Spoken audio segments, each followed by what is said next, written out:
Les oies volent souvent avec leur corps à l'envers. En même temps, ces oiseaux tordent leur cou et leur tête de telle manière que tu peux penser qu'il s'agit d'une position normale lorsque tu les vois pour la première fois.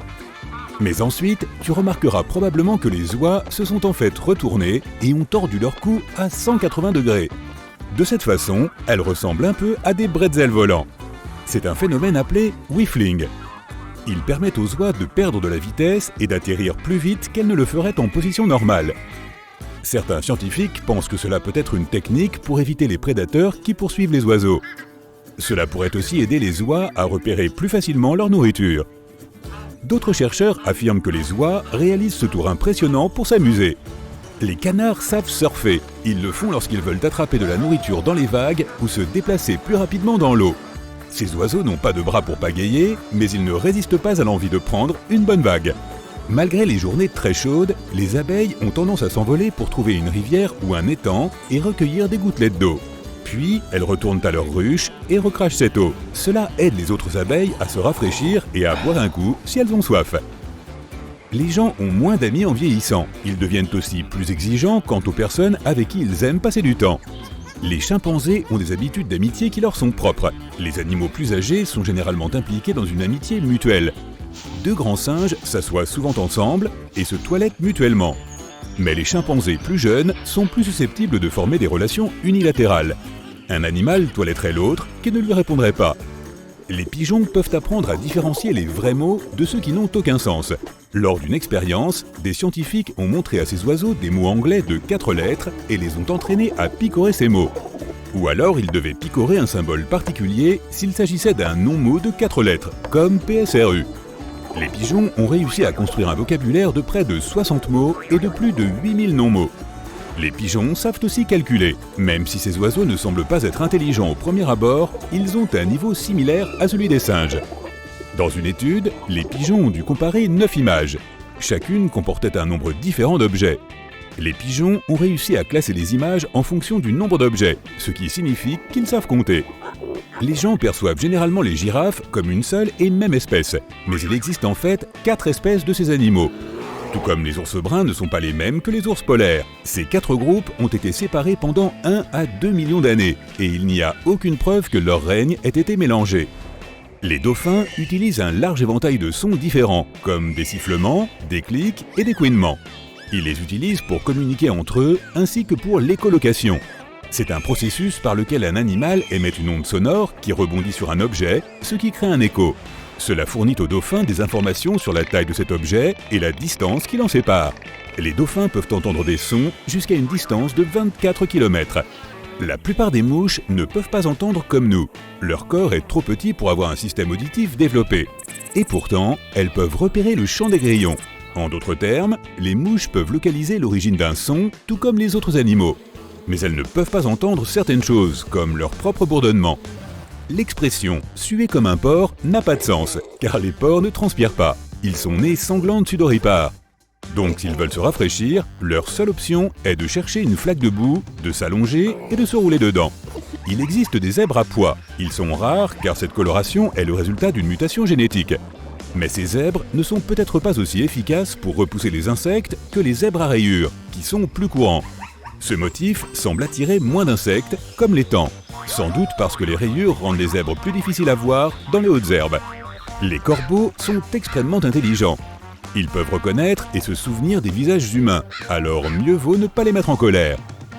Ces oiseaux peuvent hurler sur ceux qui leur ont fait du tort. Mais s'ils t'apprécient, ils te donneront de petits cadeaux.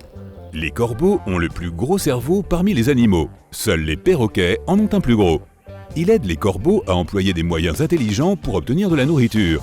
Par exemple, ils laissent tomber des noix devant des voitures en mouvement pour que les véhicules brisent les coquilles. Ces oiseaux ont aussi une excellente mémoire. Lorsqu'ils conservent de la nourriture pour plus tard, ils se souviennent toujours de l'endroit où elle est cachée. Il existe des escargots avec des coquilles poilues. Cette option est plutôt pratique. Grâce à elle, un escargot peut rester collé aux surfaces humides comme l'herbe et les feuilles. Le grizzly a une morsure si puissante qu'il peut écraser une boule de bowling. La force de sa morsure est de 7998 pascal. Mais certains animaux ont une morsure encore plus forte. Ce sont les gorilles, les requins bulldogs, les jaguars et les crocodiles du Nil. Les crabes fantômes grognent en utilisant les dents qui se trouvent dans leur estomac. Ces animaux essaient d'abord de se défendre ou de faire fuir les autres créatures à l'aide de leurs pinces. Mais si cette méthode échoue, ils se comportent comme des chiens et se mettent à grogner. Les fourmis ont une sorte de podomètre intégré, un mécanisme interne qui les aide à savoir où elles sont et combien de temps elles ont voyagé. C'est aussi de cette façon qu'elles retrouvent le chemin de leur fourmilière. La girafe a une langue assez longue, qui peut mesurer jusqu'à 51 cm. Grâce à cela, l'animal peut brouter les feuilles les plus hautes et les plus juteuses. La langue de la girafe est bleu foncé ou gris foncé, ce qui lui offre probablement une certaine protection contre les rayons UV et prévient les coups de soleil. La girafe a moins d'os dans son cou que le paresseux. Son cou est long, mais ne compte que 7 vertèbres, alors que le paresseux en a 10. Les paresseux font partie des animaux sauvages les plus lents que tu puisses trouver, mais ils sont très habiles lorsqu'il s'agit de nager. Ces créatures peuvent nager 3 à 4 fois plus vite qu'elles ne se déplacent sur Terre. Ils ont besoin de cette compétence pour survivre, car ils vivent dans des forêts tropicales qui sont fréquemment inondées.